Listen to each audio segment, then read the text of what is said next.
ភាពជាអ្នកដឹកនាំ5កម្រិតកម្រិតទី1មុខតំណែងការដឹកនាំគឺសមត្ថភាពនៃការផ្លាស់ប្ដូរចក្ខុវិស័យឲ្យក្លាយជាការពិតដោយលោក Warren G. Bennis ជាទូទៅភាពជាអ្នកដឹកនាំចាប់ផ្ដើមពី position ឬមុខតំណែងដោយអ្នកដែលចូលទៅបម្រើទ័ពចាប់ផ្ដើមពីភាពជាទាហានកំណែនហើយឈានទៅរកតំណែងពលទាហានចំណែកមនុស្សដែលបានការងារធ្វើក៏តែងតែបានទទួលតំណែងឬតួនាទីជាក់លាក់ដូចជាអ្នកប្រើកម្លាំងពលកម្មបុគ្គលិកទីផ្សារស្មៀនអ្នករត់តុគណនេយ្យករមេការឡាមុខតំណែងចាត់ទុកជាចំណុចចាប់ផ្ដើមនៃភាពជាអ្នកដឹកនាំគ្រប់កម្រិតជាឋានៈដែលនៅទាបបំផុតនិងជាមូលដ្ឋានគ្រឹះដែលយើងត្រូវអភិវឌ្ឍភាពជាអ្នកដឹកនាំ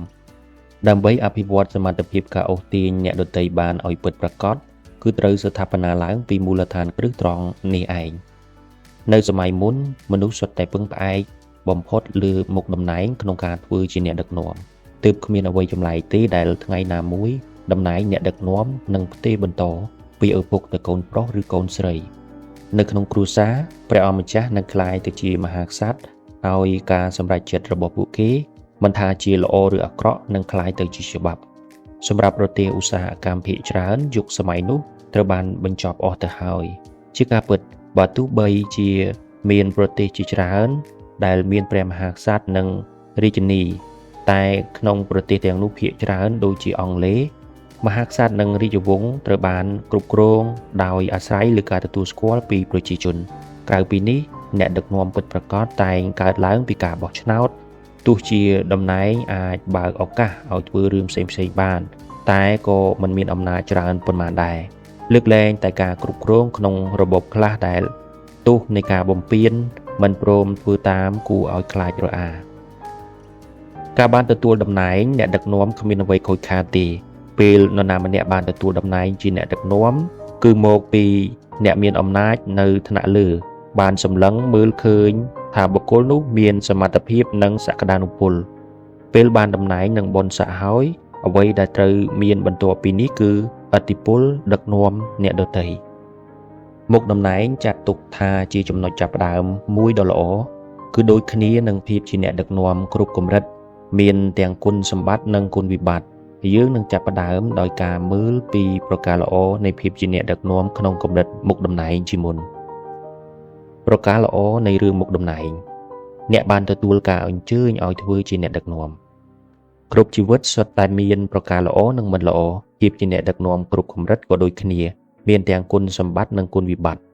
បើអ្នកនៅថ្មីថ្មោងអំពីភាពជាអ្នកដឹកនាំឬទើបតែបានទទួលតំណែងវាក៏មានអ្វីៗជាច្រើនដែលត្រូវសរសើរខ្ញុំនឹងអធិប្បាយឲ្យអ្នកស្ដាប់ពីប្រការទាំង4ខាងក្រោមប្រការទី1យើងប្រគល់តំណែងអ្នកដឹកនាំទៅឲ្យនរណាម្នាក់គឺព្រោះតែគេមានសក្តានុពលលើភាពជាអ្នកដឹកនាំភាគច្រើនទៅពេលយើងទទួលតំណែងជាអ្នកដឹកនាំក៏ព្រោះតែអ្នកមានអំណាចបានប្រគល់ឬតែងតាំងឲ្យធ្វើរឿងនេះហាក់ដូចជានរណាក៏ដឹងរួចស្រាប់ទៅហើយតែសូមសាកល្បងប្រម៉ាយដល់អត្ថន័យរបស់វា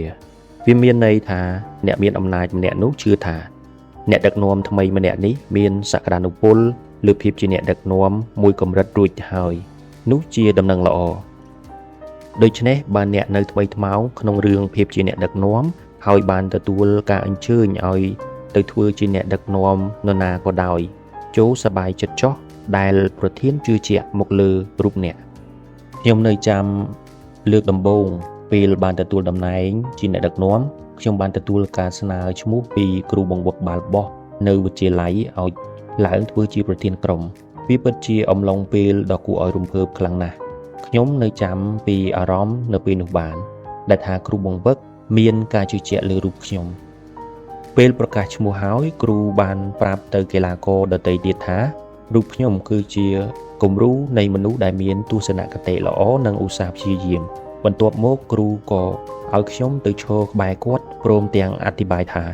តំណែងប្រធានក្រុមជាវេទិកាឲ្យខ្ញុំបានបញ្ចេញសមត្ថភាពក្នុងភាពជាអ្នកដឹកនាំ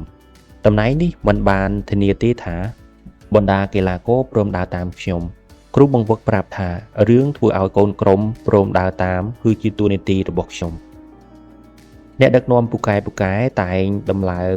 មនុស្សទៅរកតំណែងអ្នកដឹកនាំដោយមើលពីសក្តានុពលនៃភាពជាអ្នកដឹកនាំ មិនមែនព្រោះរឿងនយោបាយភាពចាស់ទុំកេរ្តិ៍ឈ្មោះពីអតីត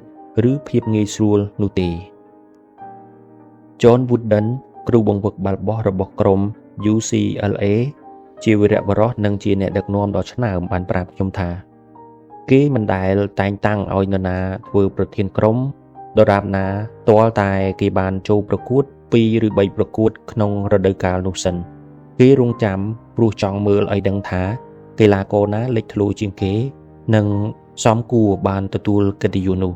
គ្រូបង្វឹកម្នាក់នេះប្រាប់កូនក្រុមជានិច្ចថាមិនចាំបាច់ប្រាប់ថាអ្នកធ្លាប់ធ្វើអ្វីនោះទេចូលបង្ហាញឲ្យឃើញតែម្ដងមកថាអ្នកអាចធ្វើអ្វីបានខ្លះអ្នកដឹកនាំពូកែតែងដំឡើងមនុស្សទៅរកតំណែងអ្នកដឹកនាំដោយមើលពីសក្តានុពលនៃភាពជាអ្នកដឹកនាំមិនមែនព្រោះរឿងនយោបាយភាពចាស់ទុំកេរ្តិ៍ឈ្មោះពីអតីតឬភាពងាយស្រួលនោះទេបើអ្នកទើបតែបានទទួលតំណែងថ្មីសូមស្វាគមន៍មករកការធ្វើដំណើរជំហានដំបូងនៃភាពជាអ្នកដឹកនាំអ្នកបានទទួលការអញ្ជើញចូលមកជាផ្នែកមួយនៃហ្គេមអ្នកដឹកនាំហើយ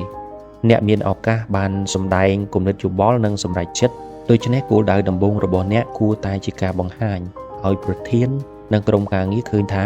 អ្នកស័ក្តិសមនឹងមុខតំណែងដែលទទួលបាននោះហើយ2តំណែងអ្នកដឹកនាំតែងតែសំដៅទៅលើការមានអំណាចពេលនរណាម្នាក់បានទទួលមុខតំណែងហើយអ្វីដែលមកព្រមជាមួយគ្នាគឺការមានអំណាចក្នុងកម្រិតមួយពីដំបូងអំណាចតែងមានកំណត់តែក៏មិនជាការអ្វីដែរព្រោះអ្នកដឹកនាំភាគច្រើនត្រូវពិសោធន៍ខ្លួនឯងដោយអំណាចដែលមានបន្តិចបន្តួចនោះមុននឹងបានទទួលអំណាចកាន់តែធំទៅត្រឡប់ទៅមើលតំណែងអ្នកដឹកនាំជាផ្លូវការលើកដំបូងរបស់ខ្ញុំគោលគឺតំណែងប្រធានក្រុមបាល់បោះខ្ញុំបានទទួលសិទ្ធិពិសេសម្យ៉ាងនោះគឺមុននឹងចាប់ផ្ដើមការប្រកួតខ្ញុំបានជួបជាមួយនឹងអាជ្ញាកណ្ដាលនិងប្រធានរបស់ក្រុមមួយទៀតនៅកណ្ដាលទីលានដើម្បីនិយាយពីរឿងកតិកាប្រកួតខ្ញុំសូមពេលសម្រាប់អំឡុងពេលប្រកួតហើយគ្រូបង្វឹកនិងសូមយោបល់ពីខ្ញុំពេលយើងមកជួបជុំគ្នាក្រៅពីនេះក្នុងមួយប្រកួតខ្ញុំថែមទាំងបាននិយាយឲ្យកូនក្រុមស្ដាប់ទាំងមុននិងក្រោយហ្គេមតំណែងនេះធ្វើឲ្យខ្ញុំបានទទួលការគោរពរាប់អាននិងមានអំណាចតែយ៉ាងណាក៏ដោយខ្ញុំដឹងច្បាស់ថាការទទួលស្គាល់និងអំណាចនោះនៅមានកំណត់ដោយដែលសៀវភៅ Infantryman Journal ឆ្នាំ1954និយាយថាគ្មាននរណាបានធ្វើជាអ្នកដឹកនាំទេលុះត្រាតែមនុស្សរបស់គេទទួលស្គាល់តំណែងអ្នកដឹកនាំនោះមកទុកក្នុងចិត្តសិនក្នុងឋានៈដែលទើបនឹងបានធ្វើជាអ្នកដឹកនាំអ្នកត្រូវប្រើអំណាចដែលបានមកយ៉ាងឆ្លាតវៃដើម្បីនាំក្រុមដើរទៅខាងមុខនិងជួយកូនក្រុមកាលបើបានធ្វើដូច្នេះហើយមនុស្សនឹងចាប់ផ្ដើមផ្ដល់អំណាចដល់អ្នកបន្ថែមទៀតធ្វើឲ្យអ្នកមានភាពជាអ្នកដឹកនាំក្រៅពីអ្វីដែលត្រឹមតែជាតំណែងចំណុចទី3តំណែងអ្នកដឹកនាំតម្រូវឲ្យអ្នកត្រូវអភិវឌ្ឍខ្លួនឯងរឿងមួយដែលជាប់តាក់ទងជានិច្ចនឹងការបានតំណែងជាអ្នកដឹកនាំនោះគឺការត្រូវធ្វើកិច្ចការផ្សេងនៅក្នុងតំណែងនោះដែលការងារសំខាន់មួយយ៉ាងគឺការអភិវឌ្ឍខ្លួនឯងខ្ញុំរៀនរឿងនេះមកតាំងពីក្មេងពីឪពុករបស់ខ្ញុំដែលគាត់តែងនិយាយជាប្រចាំថាអ្នកដែលទទួលបានអ្វីកាន់តែច្រើនគេតែងមានរឿងត្រូវធ្វើកាន់តែច្រើនដូចគ្នាឪពុកខ្ញុំជឿថាយើងម្នាក់បានទទួលអ្វីជាច្រើនក្នុងជីវិតហើយមានទូនាទីសិក្សារៀនសូត្រនិងអភិវឌ្ឍខ្លួនឯងដើម្បីប្រម៉ែប្រមូលរឿងល្អៗឲ្យបានច្រើនបំផុតការធ្វើដំណើរលើមាគ៌ាភាពជាអ្នកដឹកនាំ5កម្រិតនិងសម្រេចទៅបានលុះត្រាតែអ្នកឧទ្ទិសខ្លួនឯងព្យាយាមអភិវឌ្ឍជាបន្តបន្ទាប់បើអ្នកមានជំនឿថាតំណែងឬ position អាចជួយបណ្ដុះអ្នកដឹកនាំនោះតទៅថ្ងៃមុខអ្នកនឹងជួបបញ្ហាអំពីភាពជាអ្នកដឹកនាំដ៏ល្អគឺអ្នកនឹងចង់ឈប់ស្ងៀមឈប់ត្រឹងមួយកន្លែងហើយពេញចិត្តនឹងផលប្រយោជន៍ផ្សេងដែលបានពីតំណែងជាងប្រឹងប្រែងព្យាយាមរីកលូតលាស់ដើម្បីទៅជាអ្នកដឹកនាំល្អបំផុតតាមដែលអាចធ្វើបានខ្ញុំតែងត្រូវក្រុមមនុស្សសួរថាបើអាចផ្លាស់ប្ដូរអ្វីបានម្យ៉ាងតើអ្នកនឹងផ្លាស់ប្ដូរអ្វីដើម្បីឲ្យអង្គភាពមានប្រសិទ្ធភាពកាន់តែខ្ពស់មនុស្សតែងឆ្លើយដោយនិយាយសំដៅទៅលើរឿងដែលនៅក្នុងតារាងអក្សរ P ផ្សេងគ្នាដូចជាផលិតផល product ការបានឡើងតំណែង promotion នយោបាយ policy ដំណើរការ process លំនាំប្រតិបត្តិ procedure ការកំណត់តម្លៃ pricing និងមនុស្ស people ស្ទើរតែគ្មាននរណាម្នាក់ឆ្លើយចំរឿងសំខាន់បំផុតដែលជះឥទ្ធិពលចំពោះចម្លើយទាំងអស់នោះឡើយនោះគឺ me ឬខ្លួនឯងខ្ញុំនឹងផ្លាស់ប្ដូរខ្លួនឯងដើម្បីអភិវឌ្ឍអង្គភាពរបស់យើងហើយចម្លើយដែលស្ទើរតែមិនធ្លាប់បានឮនេះគឺជាគន្លឹះសំខាន់ទៅរកជោគជ័យបើចង់ធ្វើអ្នកដឹកនាំអ្នកត្រូវអភិវឌ្ឍខ្លួនឯងវិធីតែមួយគត់សម្រាប់ស្ថាបនាអង្គភាពគឺត្រូវបណ្ដុះនិងអភិវឌ្ឍអ្នកដឹកនាំដូច្នេះបើចង់សាងអ្វីល្អនិងទទួលផ្លែផ្កាដល់រឿងជុំវិញគឺសូមចាប់ផ្ដើមពីខ្លួនឯងទៅអ្នកដឹកនាំដែលបង្កការខូចខាតដល់អង្គភាពខ្លាំងបំផុតគឺអ្នកដឹកនាំដែលគិតថាខ្លួនឯងទទួលជោគជ័យហើយនៅពេលបានទទួលតំណែងលុះពេលបានទទួលតំណែងតាមប្រាថ្នាហើយក៏ឈប់អភិវឌ្ឍខ្លួនឈប់គិតអ្វីថ្មីឈប់កែលម្អជាអ្នកដឹកនាំដែលពឹងតែលើសិទ្ធិប្រយោជន៍ផ្សេងហើយរារាំងអ្វីគ្រប់យ៉ាងសូមប្រើឱកាសនៃភាពជាអ្នកដឹកនាំឲ្យបានពេញទំហឹងដោយតាំងគោលដៅថានឹងអភិវឌ្ឍខ្លួនឯងហើយព្យាយាមដើរទៅមុខទៀតជាលំដាប់អ្នកដឹកនាំដែលល្អជាអ្នកដែលពូកែរៀនសូត្រជានិច្ចដើម្បីធ្វើជាអ្នកដឹកនាំដែលមានប្រសិទ្ធភាពអ្នកត្រូវមានជំនឿថាតំណែងអ្នកដឹកនាំដែលបានមកនោះគ្រាន់តែជាការអញ្ជើញឲ្យអភិវឌ្ឍខ្លួនឯងប៉ុណ្ណោះកាលបើធ្វើដូច្នេះបានហើយអ្នកនឹងក្លាយជាមនុស្សដែលស្វះស្វែងសិក្សារៀនសូត្រមួយជីវិតអាចអូសទាញអ្នកដទៃបានល្អឡើងជាលំដាប់ហើយបានប្រើសក្តានុពលផ្នែកអ្នកដឹកនាំរបស់ខ្លួនឲ្យសមតម្លៃបំផុតមិនថាវាតិចឬច្រើនកម្រិតណាក៏ដោយភាពជាអ្នកដឹកនាំមិនសូវតាក់ទងថាអ្នកចាប់ផ្ដើមធ្វើអ្វីនោះទេរឿងដែលសំខាន់ជាងនេះគឺតើអ្នកជាមនុស្សបែបណាចំណុចទី4តំណែងអ្នកដឹកនាំបើកឱកាសឲ្យអ្នកដែលមានសក្តានុពលបានបង្កើតលំនាំភាពជាអ្នកដឹកនាំរបស់ខ្លួនឱកាសល្អបំផុតរបស់មនុស្សដែលបានទទួលការអញ្ជើញឲ្យមកទទួលយកតំណែងអ្នកដឹកនាំនោះគឺវាបើកឱកាសឲ្យគេបានសម្រេចចិត្តថាតើពួកគេចង់ធ្វើជាអ្នកដឹកនាំទៅតាមលំនាំណាតាមការពិតទោះបីជាអ្នកដទៃបានស្គាល់តំណែងរបស់អ្នកច្បាស់ហើយតែពួកគេមិនដឹងថាអ្នកជាមនុស្សដូចម្តេចទេបើប្រៀបធៀបនឹងក្រដាសមួយសន្លឹកពេលបានក្លាយជាអ្នកដឹកនាំទំព័រក្រដាសនៃភាពជាអ្នកដឹកនាំរបស់អ្នកនៅទទេស្អាតអ្នកត្រូវបំពេញបន្ថែមលើក្រដាសនោះឲ្យទៅជាបែបណាក៏បានតាមអ្វីដែលអ្នកចង់សូមសាកល្បងសួរខ្លួនឯងថាតើអ្នកចង់ក្លាយជាអ្នកដឹកនាំបែបណា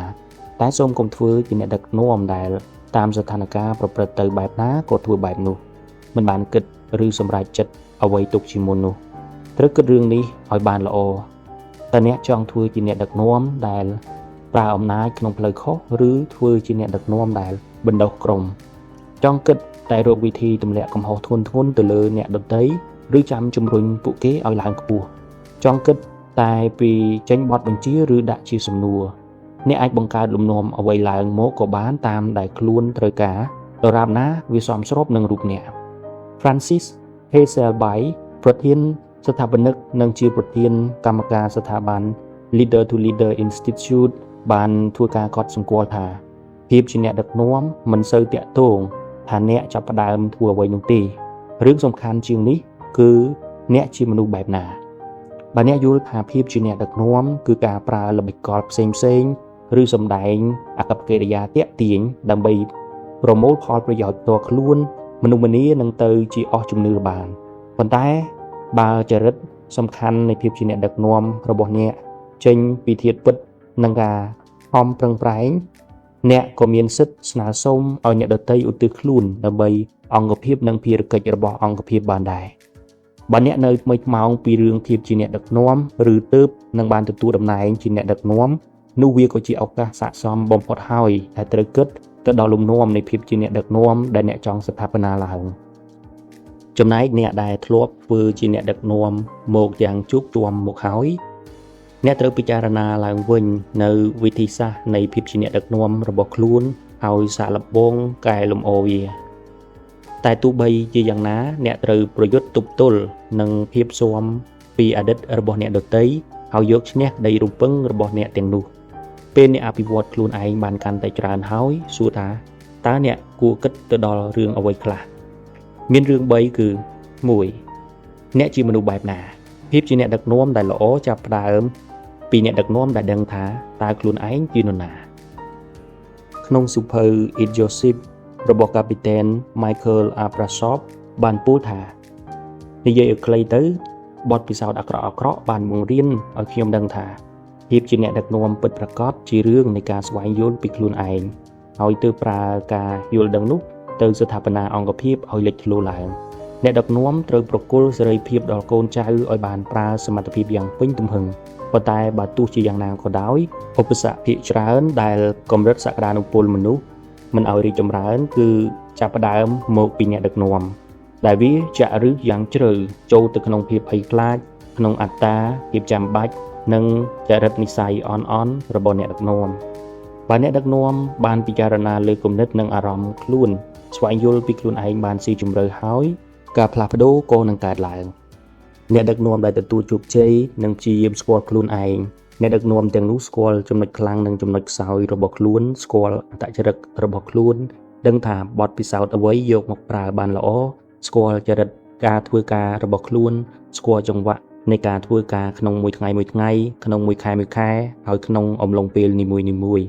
ដឹងថាធ្វើការជាមួយមនុស្សបែបណាល្អមនុស្សបែបណាដែលត្រូវព្យាយាមបន្ថែមដើម្បីសម្រេចស្នាដៃចេញមកពួកគេដឹងច្បាស់ថាខ្លួនកំពុងឆ្ពោះមុខទៅទីណានិងដឹងថាត្រូវប្រើវិធីសាស្ត្រអ្វីដូច្នេះទើបគេដឹងខ្លួនត្រូវធ្វើអ្វីខ្លះរួមទាំងភាពជាអ្នកដឹកនាំរបស់មនុស្សទាំងនោះក៏មានសភាពរឹងមាំការស្គាល់ខ្លួនឯងឲ្យស៊ីជម្រៅពុំមែនជារឿងងាយទេត្រូវចំណាយពេលជាដំណើរការដែលប្រព្រឹត្តទៅយូរអង្វែងនិងស៊ីជម្រៅទោះបីជាមានផ្នែកខ្លះមិនគួរជាទីត្រេកត្រអាលតែបើអ្នកចង់ធ្វើជាអ្នកដឹកនាំដែលកាន់តែពូកែនេះគឺជារឿងចាំបាច់ខ្លាំងណាស់ការស្គាល់ខ្លួនឯងចាត់ទុកថាជាមូលដ្ឋានគ្រឹះនៃភាពជាអ្នកដឹកនាំដែលមានប្រសិទ្ធភាព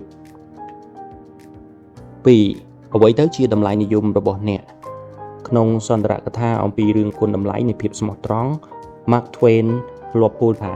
កាលនៅក្មេងខ្ញុំដើរតាមផ្លូវហើយក្រឡេកទៅឃើញរទេះរុញដែលមានផ្លែឪឡឹកពេញខ្ញុំចូលចិត្តឪឡឹកណាស់ទើបខ្ញុំដើរទៅរករទេះរុញនោះចាប់យកឪឡឹកមួយផ្លែហើយរត់ទៅកាន់ច្រកក្បែរនោះបរិភោគមិនយូរប៉ុន្មានខ្ញុំមានអារម្មណ៍ដូចជាចម្លែកខ្ញុំប្រញាប់សម្រេចចិត្តដោយគ្មានស្ទាក់ស្ទើរអ្វីបន្តិចដើរត្រឡប់ទៅរករទេះរុញដាក់ផ្លែឪឡឹកវិញរួចយកផ្លែដែលទុំល្អមួយផ្លែទៀតតាមរយៈបញ្ហាផ្សេងៗក្នុងវិស័យហិរញ្ញវត្ថុធនាគារការរលំរលាយរបស់ក្រុមហ៊ុន Enron និងបរាជ័យនៃអ្នកដឹកនាំនយោបាយទាំងឡាយខ្ញុំជឿថាយើងយល់ច្បាស់ថាតើមានអ្វីកើតឡើងបើមនុស្សអនុវត្តទៅតាមតម្លៃនិយមរបស់ខ្លួនដូចជាទង្វើចំពោះផ្លែឪឡឹកលើរទេះរុញដែលយកទៅបដូរពេលអ្នកដឹកនាំគ្មានតម្លៃនិយមហើយមិនប្រកាន់តម្លៃនិយមគោលទុកនោះទង្វើរបស់ពួកគេពិតជាប៉ះពាល់ទៅអ្នកដទៃជាច្រើនក្រៅពីខ្លួនឯងតម្លៃនិយមរបស់អ្នកចាត់ទុកជាប្រការសំខាន់នៃភាពជាអ្នកដឹកនាំវាជាកត្តាជំរុញឲ្យអ្នកធ្វើសកម្មភាពផ្សេងៗតម្លៃនិយមរបស់អ្នកចាត់ទុកជាប្រការសំខាន់នៃភាពជាអ្នកដឹកនាំវាជាកត្តាជំរុញឲ្យអ្នកធ្វើសកម្មភាពផ្សេងៗដូច្នេះមនុស្សនឹងលូតដុះដាលហើយចាស់ទុំទៅដល់ភាវៈជាអ្នកដឹកនាំអ្នកត្រូវស្គាល់តម្លៃនិយមរបស់ខ្លួនឲ្យច្បាស់និងតាំងចិត្តប្រតិបត្តិជីវិតទៅតាមតម្លៃនិយមនោះយ៉ាងជាប់លាប់ព្រោះនេះហើយគឺជាអ្វីដែលកំណត់ការប្រព្រឹត្តរបស់អ្នកនិងរួមទៅដល់ការមានឥទ្ធិពលចំពោះភាពជាអ្នកដឹកនាំរបស់អ្នកផងដែរពេលអ្នកបានសាកល្បងពិចារណាត្រេះរិះពីតម្លៃនិយមរបស់ខ្លួនខ្ញុំជឿថាអ្នកគួរឈរលើមូលដ្ឋាន3សំខាន់ដូចខាងក្រោម 1. តម្លៃនិយមផ្នែកសីលធម៌គឺការប្រព្រឹត្តអំពើដ៏ត្រឹមត្រូវមានហេតុផលត្រឹមត្រូវមានអត្ថន័យដូចម្តេច 2. តម្លៃនិយមផ្នែកសម្ព័ន្ធភាពតែអ្នកអាចបង្កបរិយាកាសឲ្យមានទំនុកចិត្តនិងមានការគោរពរាប់អានជាមួយអ្នកដទៃបានដូចម្តេច 3. តម្លៃនិយមផ្នែកជោគជ័យគោលដៅអ្វីដែលស័ក្តិសមនឹងដំណើរជីវិតបើអ្នកឆ្លើយតបបាននឹងសំណួរទាំងនោះហើយតាំងចិត្តប្រើជីវិតទៅតាមតម្លៃនិយមទាំង3ចំណុចនេះមានន័យថាអ្នកកំពុងតែវឹកហាត់ភាពស្មោះត្រង់របស់ខ្លួនឯងដែលនឹងធ្វើឲ្យអ្នកមានស្នេហ៍ចំពោះក្រុមការងារនិងធ្វើឲ្យមនុស្សទាំងនោះចង់ដើរតាមភាពជាអ្នកដឹកនាំរបស់អ្នកនាពេលថ្មីៗនេះខ្ញុំបានអានលទ្ធផលសិក្សារបស់ Opinion Research Corporation ដែលបានធ្វើឲ្យក្រុមហ៊ុន Agilent Finance លទ្ធផលការសិក្សាក៏បញ្ជាក់អះអាង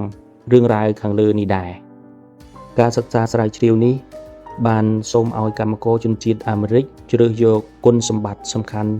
បំផុតមួយប្រការនៃភាពជាអ្នកដឹកនាំអ្នកឆ្លើយភាគច្រើនមិនបានជ្រើសយករឿងទំនាញសមត្ថភាពឬសូម្បីតែភាពយុត្តិធម៌ថាជាគុណសម្បត្តិសំខាន់បំផុតនោះទេទោះបីជារឿងទាំងនេះសំខាន់ចំពោះអ្នកខ្លះក៏ដោយលទ្ធផលគឺដូចខាងក្រោមនេះ 1. ការធ្វើខ្លួនជាជនគំរូមាន 26% 2. មានសីលធម៌និងសុជីវធម៌ល្អមាន 19% 3. មានចំណេះដឹងផ្នែកធុរកិច្ច 17% 4. គោរពភាពយុត្តិធម៌ 14% 5. ឆ្លាតនិងមានសមត្ថភាពទូទៅល្អ 13% 6. មើលឃើញពីតម្លៃរបស់បុគ្គលិក 10% ឃើញច្បាស់ថាបើអ្នកដឹកនាំមានតម្លៃនិយមផ្នែកសីលធម៌ល្អឲ្យប្រើជីវិតតាមតម្លៃនិយមទាំងនេះមនុស្សនឹងផ្ដល់ការគោរពលើរូបគេផងដែរពុំមែនគោរពតែលើមុខតំណែងនោះទេអ្នកដឹកនាំថ្មីថ្មោងព្យាយាមប្រើមុខតំណែងជំរុញឲ្យលទ្ធផលប្រតិបត្តិការចេញមកល្អតែអ្នកដឹកនាំជើងចាស់ឲ្យស្គាល់ខ្លួនឯងគេនឹងដឹងថាលទ្ធផលប្រតិបត្តិការរបស់មនុស្សយើងពុំមែនអាស្រ័យឥទ្ធិពលជំរុញមកពីមុខតំណែងពីអំណាចឬពីច្បាប់ទេតែវាអាស្រ័យទៅលើកម្លាំងគាំទ្រពីតម្លៃនិយមពិតប្រាកដពុំមែនជាការសម្ដែងបន្លំនោះឡើយចំណុចទី3តើយើងចង់ខ្លាចជាអ្នកដឹកនាំបែបណា Herb Kelleher អតីតប្រធាននិង CEO របស់ក្រុមហ៊ុនអាកាសចរ Southwest Airlines បានចាប់ផ្ដើមធ្វើការជាមេធាវីនេះអំឡុងពេលនោះគេបានសិក្សាមេរៀនដ៏សំខាន់អំពីភាពជាអ្នកដឹកនាំគេបានប្រាប់ថាមេរៀនដ៏ល្អបំផុតរបស់ខ្ញុំស្ដីពីភាពជាអ្នកដឹកនាំបានមកកាលពីសម័យខ្ញុំធ្វើជាមេធាវីវឹកហាត់ដោយសារតែចង់រៀនពីអ្នកពូកែទើបខ្ញុំទៅមើលការកាត់ក្តីរបស់មេធាវីល្បី2នាក់នៅសាន់អង់តូនីញ៉ូម្នាក់អង្គុយស្ងៀមហើយមិនដែលប្រឆាំងជំទាស់អ្វីឡើយតែទន់ភ្លន់ជាមួយសាក្សីហើយស្គាល់ចិត្តគណៈចៅក្រមម្នាក់ទៀតឆេវឆាវជ្រងេងជ្រងាងសំឡេងខ្លាំងហើយមើលទៅអ្នកទាំងពីរហាក់ដូចជាបានឈ្នះគ្រប់រឿងក្តីនេះហើយទើបខ្ញុំបានដឹងថាផ្លូវដែលត្រូវដើរមានច្រើនពុំមែនមានតែមួយផ្លូវទេភាពជាអ្នកដឹកនាំក៏ដូចគ្នាមនុស្សយើងមានបុគ្គលិកលក្ខណៈខុសៗគ្នាវិធីសាស្ត្រក៏ខុសៗគ្នាតម្លៃនិយមក៏ខុសៗគ្នាតែក៏អាចទទួលជោគជ័យបានដូចគ្នាពុំមែនមកពីតម្លៃនិយមនិងមាគ៌ាប្រតិបត្តិរបស់នរណាអស្ចារ្យជាងនរណាទេតែគឺមកពីតម្លៃនិយមនិងការសម្ដែងចេញរបស់ពួកគេវាពិតប្រាកដពុំមែនខ្លែងបន្លំបើចង់ខ្លាយជាអ្នកដឹកនាំដែលល្អប្រសើរឡើងអ្នកពុំមែនត្រឹមតែស្គាល់ខ្លួនឯងនិងតម្លៃនិយមរបស់ខ្លួនប៉ុណ្ណោះទេតែអ្នកត្រូវតែប្រតិបត្តិតាមផងដែរពេលណាគិតដល់រូបបែបភាពជាអ្នកដឹកនាំខ្លួនឯងសូមពិចារណាផងថាតើចរិតបែបណានិងប្រព័ន្ធបែបណាដែលអ្នកអាចប្រតិបត្តិបានយ៉ាងជាប់លាប់ស្មើចុងស្មើដើមតើអ្នករៀបចំខ្លួនដូចម្ដេចនៅរៀងរាល់ថ្ងៃពេលមកដល់កន្លែងធ្វើការតើអ្នកធ្វើអ្វីនិងថាតើអ្នកបង្វឹកចិត្តបែបណាដើម្បីជួយឲ្យខ្លួនឯងដើរតាមទាន់រឿងផ្សេងតើអ្នកប្រតិបត្តិចំពោះកូនក្រុមដូចម្ដេចក្រមសីលធម៌ការធ្វើការរបស់អ្នកគឺអ្វីជាគំរូបែបណាអ្វីគ្រប់យ៉ាងសុទ្ធតែនៅលើខ្លួនអ្នកគឺជាអ្នកកំណត់វាចេញមកកាន់តែនៅក្នុងអំឡុងពេលដំបូងនៃផ្លូវទៅរកភាពជាអ្នកដឹកនាំខ្លាំងប៉ុណ្ណាអ្នកនឹងកាន់តែមានឱកាសបានទទួលរឿងល្អៗច្រើនឡើងបើបានចាប់ផ្ដើមបណ្ដុះអត្តចរិតល្អតាំងពីពេលនេះទៅរឿងសំខាន់គឺភាពជាអ្នកដឹកនាំអ្នកដទៃរាប់ថាជាឱកាសបង្កើតឲ្យមានការផ្លាស់ប្ដូរទៅរកផ្លូវល្អភាពជាអ្នកដឹកនាំដ៏ល្អអាចផ្លាស់ប្ដូរជីវិតបានជួយបណ្ដុះក្រុមបណ្ដុះអង្គភាពជះឥទ្ធិពលចំពោះសហគមន៍និងមានសក្តានុពលអាចផ្លាស់ប្ដូរពិភពលោកបានតែកុំភ្លេចថា position ឬមុខតំណែងគ្រាន់តែជាចំណុចចាប់ផ្ដើមប៉ុណ្ណោះ